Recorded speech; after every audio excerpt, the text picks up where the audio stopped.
latest episode of Enterprising Minds. Everybody's present, which is awesome. So this will be a good conversation. The large batch summary of what we're going to talk about today is old technology and facades of newness. What that means, stick around, you'll find out. Quick pitch before we jump into the conversation. We are doing a newsletter called Pathways. Please go sign up for that so you can get additional information from us or deeper dives into topics or interesting ideas that we find along the way. That'll be one of the primary ways for you to interact with us and get ideas to us for us to discuss or look into, or whatever you want to say, family recipes, whatever. So that pitch being done, Alex, you had the idea. Start us off. Sure. Yeah. Just as a common topic going around with the AI circles right now, I'm talking about agentic AI or AI agents. Mhm. And also, OpenAI just had a release that basically is able to incorporate OpenAI's ChatGPT into other products like Google Calendar, other things like that, Gmail. Mhm. And a few of us have also been playing around with some other kind of connection-based kind of tools like Zapier, which is a common one that everyone probably has heard of, but N8N, make.com is the other one. Those kind of ones, they try to connect together different pieces of software and different platforms, and then usually there's some kind of trigger, this thing does this. So if someone fills out a form on your website, that goes into a Google Doc and then or a Google Sheet, and there's a Mhm. reply to that from Eloqua. HubSpot has this, Salesforce has this, Eloqua itself actually just has it pre-built in. It's not new tech. Right. So there's this line between what we have today, which is chatbots, basically, what we have kind of coming that's old tech gone new, which is if this then that, or workflows, or apps, or software, or automated triggers, whatever you want to call it, Right. which is basically just different connection points that are automated. And then there's this next giant leap on the other side of the Grand Canyon that suddenly is agentic AI and AGI. And I'm struggling with how do we get from where we are today, what we're talking about, and what kind of things are possible with the current tech, Mhm. and then where on earth somehow the discussion about agentic AI and what it's able to do, which is this like, amazing home robot sort of thing that apparently is able to do everything very Right. simply, who's on the other side of the Grand Canyon. And I can't rationalize that story. I can't wrap my head around it that well. So I want to talk to you guys about it, of the few little experiences that I've had recently, that have been kind of leading up to this, and then trying to get an understanding of the statements out there right now about AI and what it can currently do are in like two different worlds, and I don't know Mhm. what's in between. I don't know what the bridge is in between these two pieces. So I really want to talk to you guys as well about where have you seen this going? Do you see it continuing all the way through, or do you think there's a gap somewhere? And we're going to get a little technical today. We'll get through a little bit of that. Mhm. But we're also getting into some like use cases, the realistic, real life use cases of AI and where it stands today. Right. I think before we go too far in, we need to agree on some definitions because, at least for me, Sure. as we go through this conversation, because it is so murky, there are a Yeah. lot of people using agentic Yeah. in very liberal ways. Um, and Yeah, so for the sake of discussion and debate and hyperbole, we will, at least in my mind, what you were talking about, Alex, of the if this then and all of that, that to me is a workflow, an automated workflow that has been around for 15, 20 years through the marketing automation platforms, through some of the Zapier connections, like even the really old ones where you could, you know, upload your YouTube video into Facebook automatically so that you wouldn't have to, right? Um, Right. like that's been a thing for a really long time. It's been very manual to make sure that it works correctly and that it doesn't fail, and that, with as the platforms change, the thing still works. Um, has there been some cost savings with that for certain people who are very tech minded like that? Yeah, absolutely. Absolutely. Is that where most people are playing? Is that what most people believe agentic AI is? I don't believe so. I think what the perception of agentic AI is would be that it has that reasoning capability and it takes actions on your behalf. Like it knows enough of your data and enough of your processes to know that, okay, if this particular thing in the CRM is triggered, then send this, drip campaign of emails, send this SMS text, that, do this, that, and the other, and alert the sales guy. Like, okay, great. That is awesome because now you're talking, that's like 6 or 7 different communications. You don't have to do Yeah. those emails as a human anymore. You don't have, like that's all wonderful. That presupposes a lot of knowledge on the front end that, we've Yeah. talked about on other episodes where are you comfortable giving these systems, these platforms that much data, right? Um, and and yeah, is that at least clear? Would you guys change those kinds of definitions, or is that how you see them before we move on? I think we're good, but I'm just going to recap a little bit. So, Right. and also I'm going to add to this. So we've got sort of the generative piece, which is you've got based on sort of natural language, we're creating um, text, right? And Right.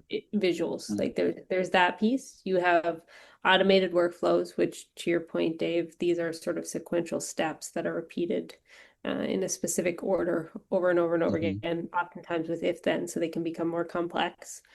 And then we have this agentic piece, which is sort of you have an almost an independent actor that's able to take an information, pursue a specific goal, but make decisions along the way, regardless of the specified workflow, and then Yes. learn based on feedback loops. So those sort of the three that we want to play around with? Mhm. Yeah, that's it. I mean, I think your third definition is really good. It's I taking totally those. ChatGPT'd it. Oh, Just side note. well, the example I think in my mind is a lot of people talk about agents as like, oh, you can buy sports tickets and a plane ticket. I'm like, that's cool, except no, um, Yeah. because there's decisions to be made. So if I had a high schooler educated individual as an intern and I said, hey, I need to book a ticket from my city to New York City on this day, they could go do that.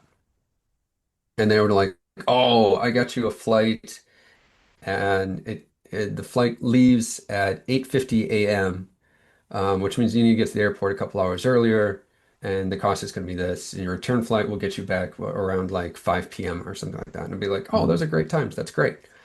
A bot who would be more price conscious would say, hey, I got you on a 4 a.m. flight and you're going to come back at 11 p.m. And I'd be like, no. I don't want that. That sounds terrible.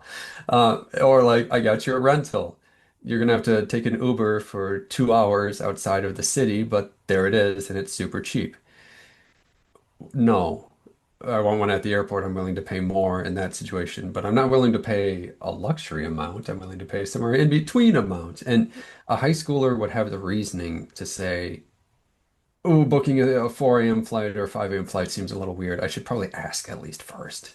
Or that maybe that's not right. Maybe I should look for this. Or, hey, where is that super cheap car actually located? And they Google map it and they're like, oh, it's super far and with rush hour traffic and all the rest, you're never gonna get there. Like there's all these other little added on pieces. And the Mhm. car rental thing was maybe Well, a personal life example there. But having just experienced the car rental situation with a friend of yeah, mine, I was looking at the prices, and um, he tends to be on the cheaper side of things. And I hmm said, screw it. The premium car is only $20 more. I will pay the $20 because Yeah, $5 a day for a nicer car is worth it to me when what we're talking about is a lot of driving to and from places, Sure.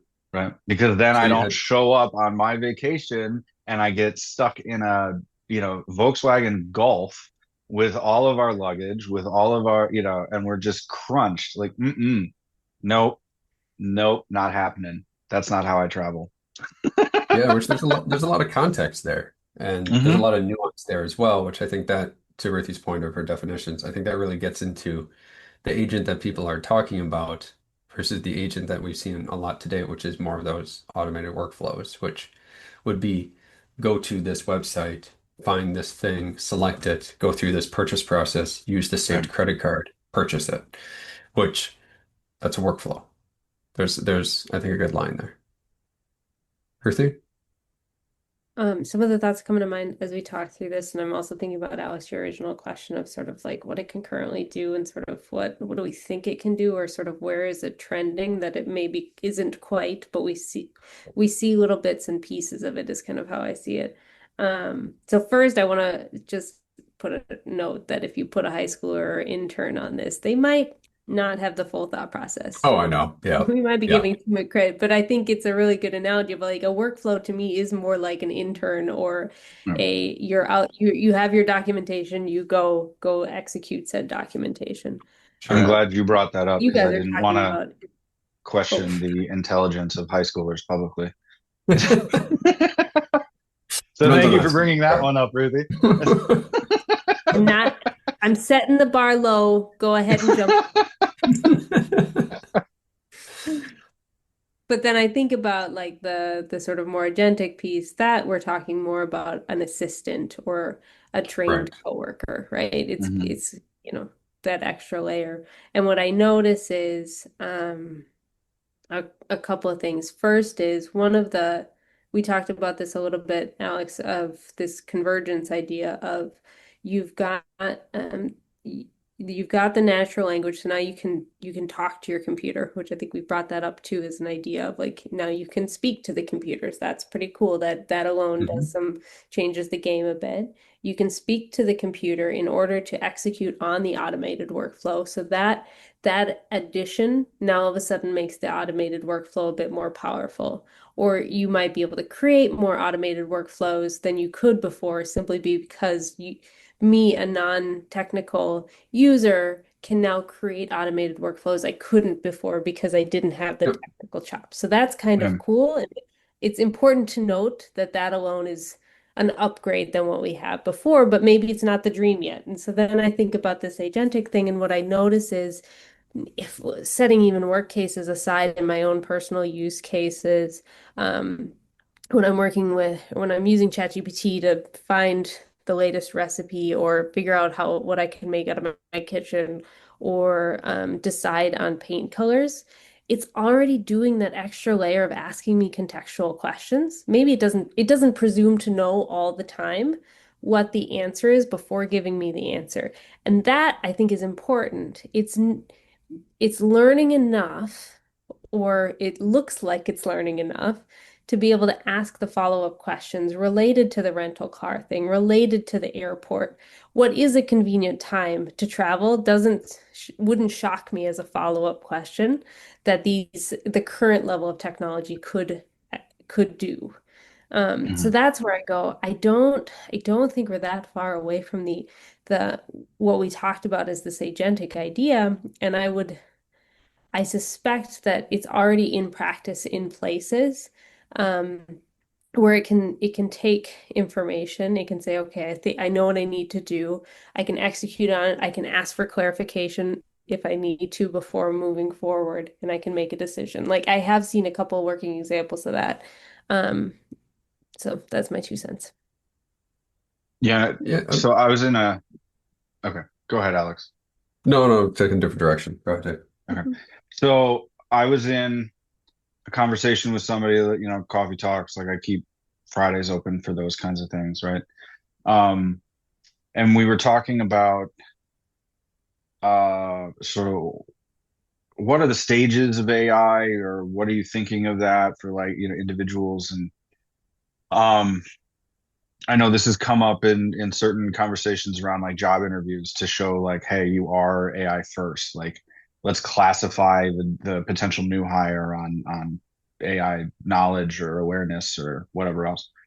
Mhm. And for me, I think, Alex, as you bring up the if then stuff and the workflows, I have been surprised the sheer number of people that I've met over the last 15 years of being in business, the amount of people who don't know that that's a possibility, even though it's been around, even though it's been in a simpler form. Um, so on the one hand, it's kind of like, AI when we first started talking about it 3 years ago, where it was, hey, this is going to enable a whole number of people to get access to things that they currently don't have access to, Mm-hmm. right? Like if you go to ChatGPT and you say, hey, give me a personal workout plan because you can't afford a personal trainer, that's a fantastic step towards better health if you actually follow through and do that, right? Because you shouldn't be punished for not having enough money for a personal trainer, right? Um, so that part's cool. But then you have this middle level and the expert tier. And I think where we're talking about is that kind of expert tier where in small and medium-sized businesses, you might have more opportunity to play with these fully automated things. Or knowing that, okay, if I look at all the different data sources that I have, there's a possibility that I can connect them via APIs or, however it's decided that it's okay to do it. And then from there, I can do this, that, and this, right? I don't Mhm. know of a huge number of people who actually think that way. So the fact that we're actually like upskilling people to that Yeah. point is good. I'm glad we're having those conversations. But there is, as I kind of outlined it during the coffee talk, for me, it was like if you are at zero, the first thing that you should do is just pick an AI platform and get used to it. Right? Do the Mhm. free version. Once you're comfortable with free version, get the paid version, get comfortable with the paid features. Step two, deep research. Do deep research, figure out how to do that, how to leverage multiple tools simultaneously, or like pitting certain things against each other. That's kind of stage two. Stage three is that multiple sources, whether it's your documents or, your Google Looker Studio with your YouTube and your ads and your whatever else already in a dashboard to then make decisions off of that dashboard data, right? Those are all different use cases, but also varying levels of skill set with the AI, but then also varying levels of awareness of how to use the tools and what the possibilities are with the data stuff. So just something that came to mind. Yeah, and I think it's really important to both your points about accessibility. Hmm. Like there's definitely stuff that I am doing today that I could not do 2 years ago, and that which is enabled Hmm. largely to an LLM of some sort. Like Right. it is absolutely true that's allowing me to kind of get to that next stage and allow me to be that kind of technical person. Or in some of the cases of what I've been doing, things that would have, with normal work schedule and meeting schedule, taken me probably a month are now taking me a couple of days.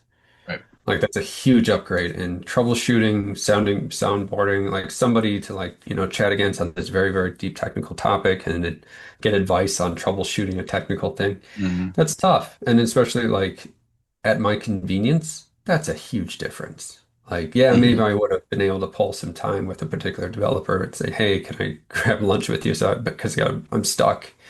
This, on the other hand, I just pull up a new browser tab and I'm asking questions, I'm getting answers within a minute. Like that's a Hmm. fantastic accessibility boost that we're Right. getting out of it. The agentic kind of gap or gulf is also in part to kind of a recent experience I shared with you guys before the show about asking ChatGPT about how it came up with some ethical decisions. And I had had a rather long like text-based adventure thing that I had created with it and going back and forth. And there was a bunch of ethical decisions. And I was like, I started questioning it. I was like, I made a bunch of decisions during this process where it's like you can do this, this, or this. And it's like, which one do you choose? And it's like you do the next thing. You do this or this. Here's the situation. Does the next thing, right? Slay It's the kind of village. Right, exactly. Like a little narrative-based campaign, right? Kind of almost Dungeons and Dragons-esque, but not really. There's no probability kind of or odds being used. No pizza So I rolls. asked it. I was like, what is the odds that I would have chosen any of the four options that had been consistently given to me? And it started listing out different percentages. And I was like, interesting. That Which is ones would interesting. have, which ones would you have chosen? And it started listing out its likely ones, which some of them matched and some of them didn't. I was like, interesting. How do you make your ethical decisions? Hmm. And it went through, which we've talked about in previous episodes, and you've probably heard from other places, as how these systems actually work. And it's based off of, it's called the vectorization and embedding of text. But really, if you think about it, it's if I'm going to write a book and it's a, fiction story, I'm going to start it out. It was a dark and stormy, what do you guys think the next word is? Night. Night. How do you know that? Common knowledge.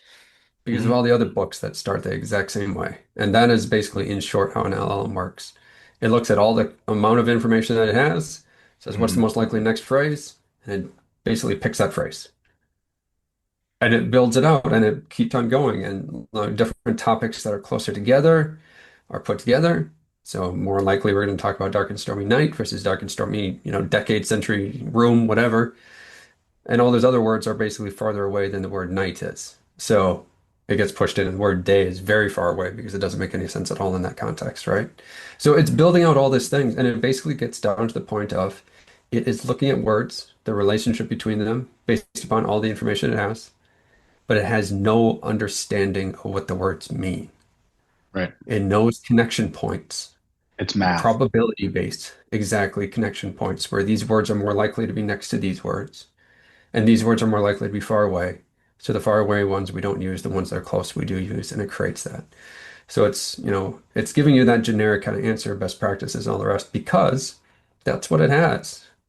It's not coming up with a creative answer, a creative solution, because that would be one document on the thousands that it has, and the other thousands they're doing the best practices bit, right? Hmm. So that's the thing is like there is no comprehension there. And that's the gap that I'm seeing is we can come up with some. I'm also building a GPT for a landing page, prototype kind of tool. And it's an extremely iterative approach. Every time it kicks one out, something's obviously wrong with it. So I have to go back and edit the GPT and say, no, we got another rule that we got to always use this. You always got to have a privacy policy at the end of our form. We always have to have these fields and all the rest. Keep going back and forth, back and forth, back and forth. It's iterative, which is software development, Hmm. a very accessible software development, but it's software development. It's Hmm. not intelligent enough to look at it and say, here's what they're trying to go for. This is, I'm going to put up a creative solution. Here it is. And that's the gulf that I don't understand of how we're going to get past that. I don't know how we're going to get past that gap towards this future state when it's no longer documentation based. It's now action based, and there may not be a template that it can use. That's the gap that I'm seeing. That's the one that I don't know how we're gonna.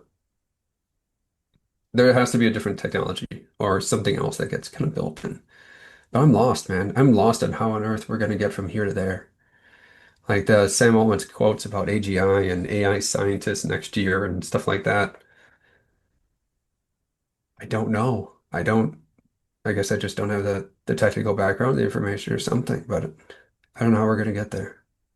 Right. And what I'm thinking about as you're describing this, you are actively hitting the borders of this problem right now. Yeah. Yeah. You're hitting it. And myself, perhaps other users, haven't hit the borders of this in the same way because when I'm using the tool, I go, oh, I'm trying to find this space, this thing. The thing's already out there. Like it exists. And so when I'm prompting and I'm sending out questions or trying to like play with things, not all the time, of course, but a lot of the times I'm getting back really valuable stuff because I'm tapping Sure. into the general knowledge that exists out there that makes what you described function. And so I go, oh, this is fantastic. This is helping and this is working Hmm. because the thing Hmm. exists. And I'm just playing off of that. So it perhaps is an illusion in many cases, and I think that's what you're pointing out of it's a very helpful tool. Um, Right. but it in itself is not yet take creating or pursuing goals as far as we can tell. Yeah, creative connections. You can see also like, for instance, with kind of the interior decorating example of colors, Hmm. the questions that it might be asking. You can kind of think of it of all the like a kind of word map of all the words that are related to interior decorating and kind of the different directions you could go with it. Hmm. Right. And it's trying to ask you questions because, wait, are we going in this direction, which takes me like further to the left? Are we going further down? Are we going further up? And we're asking a couple questions to start narrowing it in. And now we're going to go look at, this word cloud over here. Oh, you don't like that word cloud. We're going to shift to this little word cloud below it. You can kind of understand like where these questions are coming from. It's starting to push Right. you towards the different kind of like nexus points of saying, oh, you're not a big fan of classic, whatever style. You're kind of looking for this coastal thing. Oh, actually, you're not quite. You just like some of the colors of it, but you don't like the boat motif. So we're going to get away from that. A little bit less nautical, but we're going to keep some of the colors and the bright color or something. And, you can kind of see where That it's starting to like, up-down analogy is so helpful for me because you run into these situations where you're just like, you just missed the boat entire. Like, what even is this question? And yeah, to the way that you sort of laid out, sort of a broad brush, here's how this works. Here's the sort of word pairings that it's looking for and it's using to inform. right. Hmm. That's where it gets stuck. And Or, oh, go yes. ahead. Oh, it's just it also it the other interesting thing about it is it tokenizes your entire conversation and it's all of its responses so far. So its conversation is constantly being guided. And you can sometimes see Hmm. that with really, really long chats or conversations with any kind of AI tool right now. It gets stuck. And it's sometimes really hard for it to say, like, no, forget this. We're not going in that direction. We've already talked about that. We're going in this direction. And it's like it brings it up again. And it's like, my gosh, how did we not get this, moved forward yet? And that's the thing Right. is it's taking this entire conversation into account and then basically getting stuck in this particular part of like the word cloud map, basically. And it takes a long time to get it to remember to say, no, break those connections. We want to move it in this direction. And sometimes it gets really frustrating with some of these AI tools, but the more you can kind of like see of like, oh, you took a wrong turn and you're refusing to let go of it. I understand. Like, Well, but can be that's really also, I frustrating. mean, you talk about creative connections, creativity in and of itself, or one definition of creativity that I've seen is making unique connections between two unlike but similar things. Yeah. So if you have a model that is purely based off of probability, the creative solution would be the least probable solution. Yeah. Yeah. So it takes somebody to go, you know what? I do want mauve and orange for this living room. Yeah. Um, I wouldn't personally do that, but more power to you and your, red plastic glasses. Um, Go. you know exactly the type of person I'm talking about. Um, and it takes all types, and that's the wonderful thing about creativity, right? Because my version of creativity is in a certain lane, and it's different than yours, and it's different than Ruthi's, and but it's all collaborative and awesome. Yeah. Where the problem that I think is, or what my interpretation of where some of the problems are, right, is that it is promised as a general purpose, technology, where we are trying to apply it generally, and sometimes it's working, right? Like Yeah. to your point, Ruthie, I'm in 100% agreement with you. Like when I ask it questions where I'm like, just give me the best practices in this field that I'm not an expert in, and I just want to be like kind of okay with my thought process in, arguing with my boss about paying me more, right? Like how do I approach that, right? Um,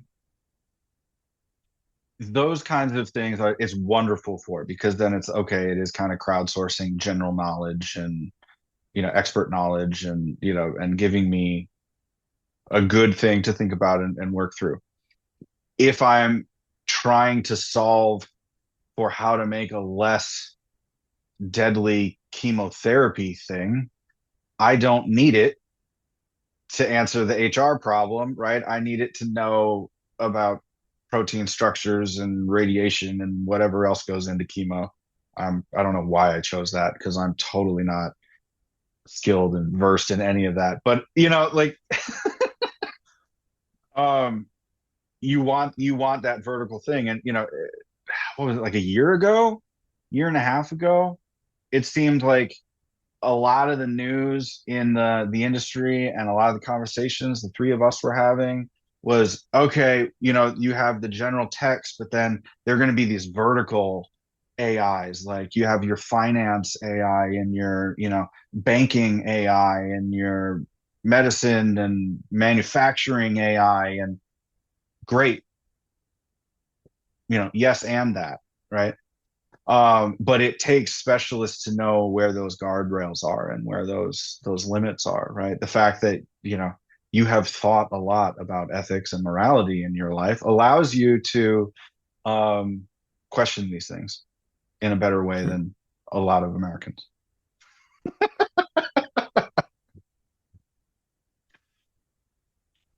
Ruthi, do you want Thoughts, to add? comments? I'm trying to think of, I'm trying to recall a podcast or something I was listening to. And one of the comments that the host had made was that in various, academic field experts that he had spoken to, um, one of the values they saw wasn't so much, I'm thinking about your chemo example.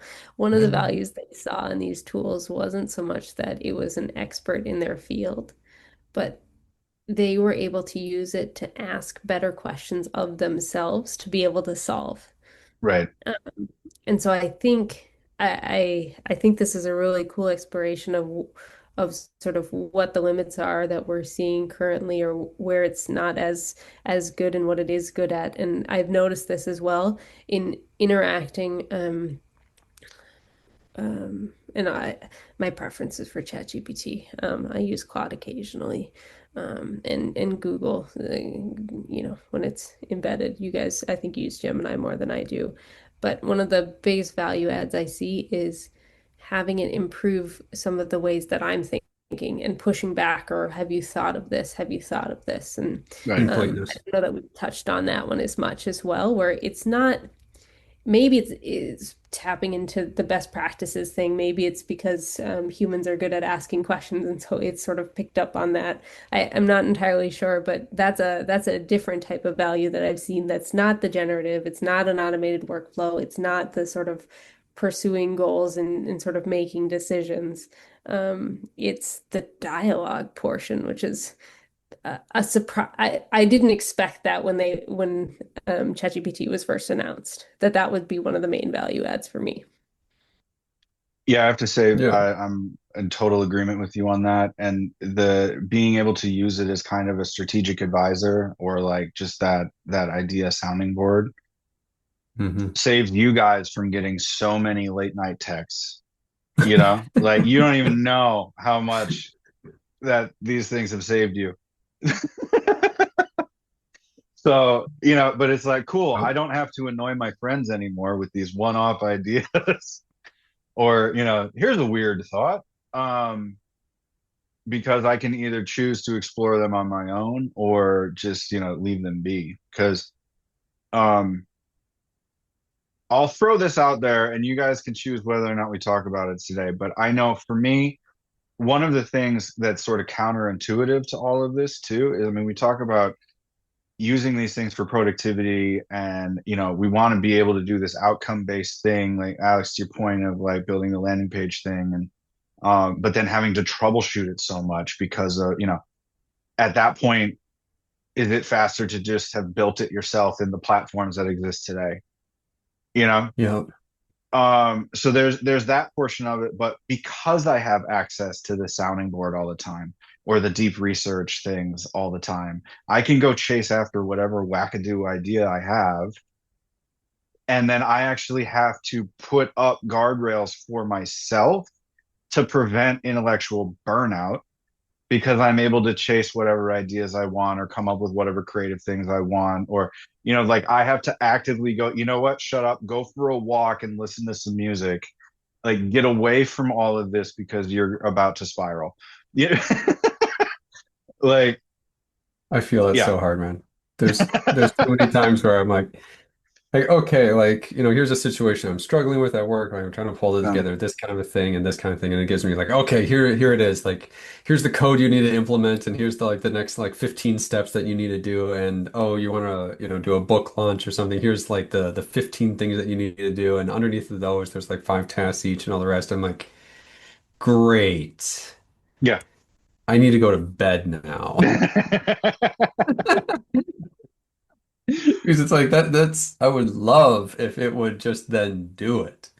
But Hmm. it is still at the end of the day, I've now been given a ton of direction that I didn't have to slowly kind of figure out for myself step by step, kind of going through the world's natural workflow of, Hmm. the decision trees as you come across this problem, you learn this, you keep going through this, like, that's life. Right. It instead gave me like this gigantic rubric, which will take me, I don't know, 15 hours to complete. And But that's the a cool lot of work. part is, okay, he, this is not answering Dave's question, but addressing Alex's situation. You learned that faster. I mean, Super fast. super Yeah. fast. I mean, you might Oh, not yeah. have gone down that road anyway. Maybe Yeah, maybe you're exploring different roads because it's faster. sure. So that's taking up additional time. But the key piece is now you've learned, okay, this is what it would take for me to get there. Do I want to Right. take that or do I want to just say, no, that's good? Yep. Or some of the similar use cases that I've had, I'll start down a project where I kind of think I kind of know what I need, but I'm not entirely sure. And it's like, all right, like what would I need to if I wanted to pursue this, or like what does exactly this thing do that is it valuable to me? Is it not? We'll break it down. And then I go, oh, okay, I don't need that thing. Like I'm gonna move on to the next. Or yes, I do, but I actually need this subset that I didn't even realize I needed. So there is that value add too of being able to process ideas and what it would take to execute on those ideas faster. And then what's frustrating is you're like, okay, can we just do it now? I don't actually want to go through the steps. Let's just have it done. Hmm. I don't worry. I do It's not have the interesting. burnout yet, by the way. Okay. Well, you have enough And going on part in of your that life is that we don't have to talk I about. don't have But enough like, time to spend so much time with these things. So it's just like I don't have the capacity to reach the burnout point. I'm just like, oh, good, we move, go. yeah. Yeah. It's interesting. So I was talking to a coworker the other day, and granted, this is one of those like totally anecdotal, so just take it as a good story kind of thing. Like, again, just pitching an interesting idea to think about for later. So she was talking to a doctor friend, and they were saying that one of the nasty side effects of all the e-bikes and the e-scooters and whatever else is that kids are getting more ankle injuries because they haven't developed their calf and small sort of stabilizer muscles enough. So you're seeing these like, Achilles sprains in younger and younger people. Um, so total second order effect that you couldn't or wouldn't consider, right? That is now like a thing. Um, I wonder with how quickly people can get to an answer, but then to your point, Alex, be like, ugh, work. Like, how quickly does that start impacting us at work? You know what I mean? Like, yeah, yeah, Hopefully quickly. And here's my argument for Yeah. why. Because it it cuts out a lot of it allows for the I've got an idea, let's run with it, but you can learn faster. right, This turns out to be not a good idea, or it turns out to be a much bigger lift than I anticipated. right, Yeah, I agree to the same point of like I've talked about some of the projects that I've been working on, but the amount of effort that it would take to resolve them completely, I can learn about very quickly about ahead of time and start to understand like, oh, this is going to take a lot. Like I had this idea, this concept, and it gives me like, Like, if you had like a random small business idea or something like that, cool, you Right. got an idea. But then the tough part is not the idea and the concept, it's always the workload. It's a question of like, how much effort is this going to take? Right. Okay.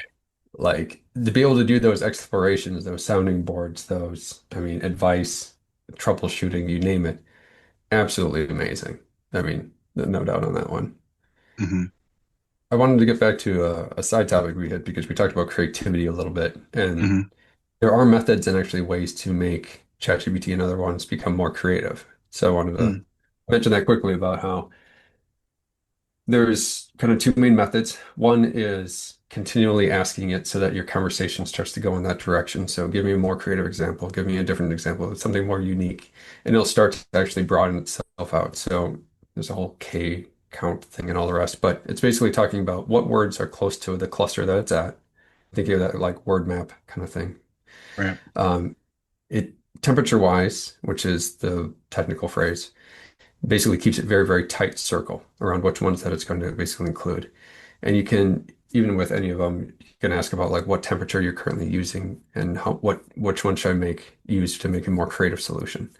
Right. And you can manually switch it for that conversation basically to a different number. So if you go to like 1.1, you're going to get some really creative stuff. Um, it's basically out of one, so it's just zero point 0.7, zero point 0.6, zero point 0.8, yeah, that kind of thing. Hmm. And it usually sits around like a zero point 0.9 or something like that. But once you get just a couple points above, now you got crazy stuff. So let me give you two examples of how this works out. Because I've ever told you about my Darth Vader ducks. Probably. Publicly, you probably shouldn't because that mouse has teeth with floors of lawyers.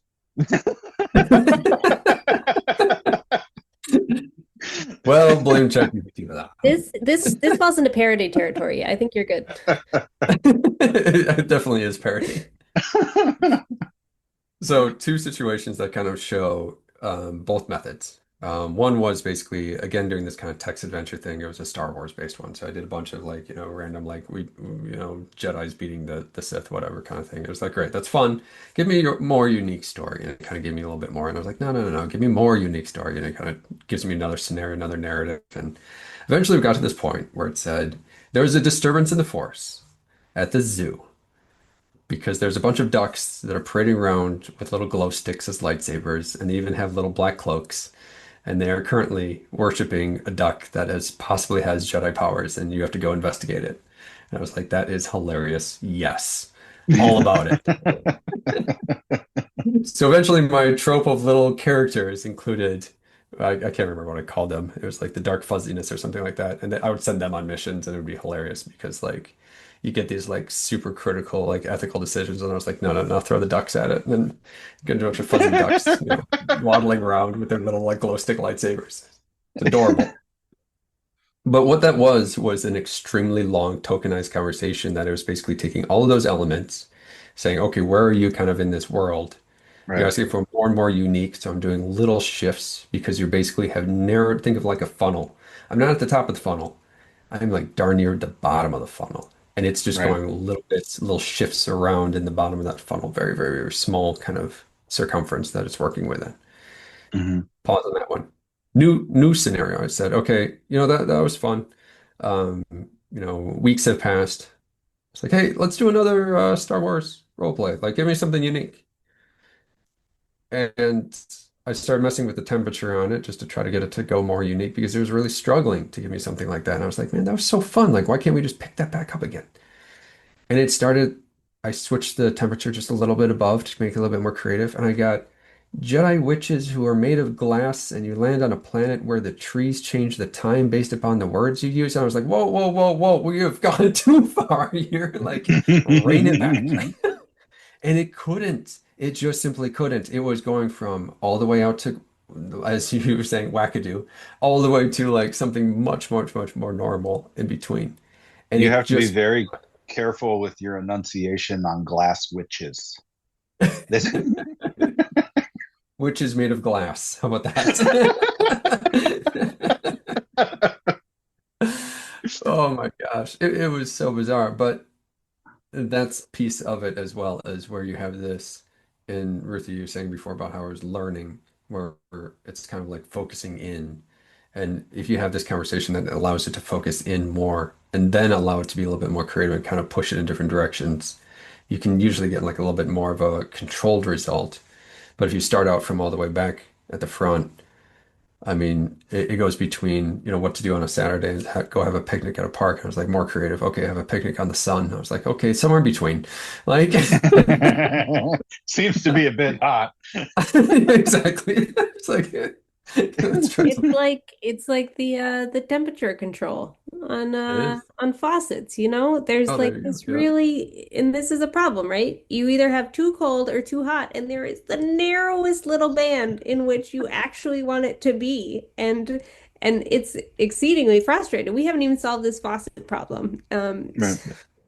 It's Yeah, and then you get the one friend that has nerve damage and they don't feel temperature in their hands and they use it before you do and forget to shut it off, and then you walk around with a bandage for a week. Sounds like a personal problem. Well, not really, but Oh my goodness. This is Well, let me such a say not cool anymore. example. And also, I would love to see some of the prompts you use for these role playing in Pathways, because I'm like ready to go. I'm like, sign me up. This sounds like really fun. Yeah, that would be fun. Okay. Well, that was an interesting conversation. I had no idea where we would end up. I did not expect Darth Duck, but I'm happy we got there. So yeah, shout out for Pathways. Check that out. And thank you for making it to this far into the episode. Like, subscribe, share. It helps us out. Anybody else who will enjoy these kinds of conversations or just an exploration of what's even possible with these things, right? Yeah, let us know. We appreciate it. We'll see you next time in the next episode of Enterprising Minds. Take care. Okay.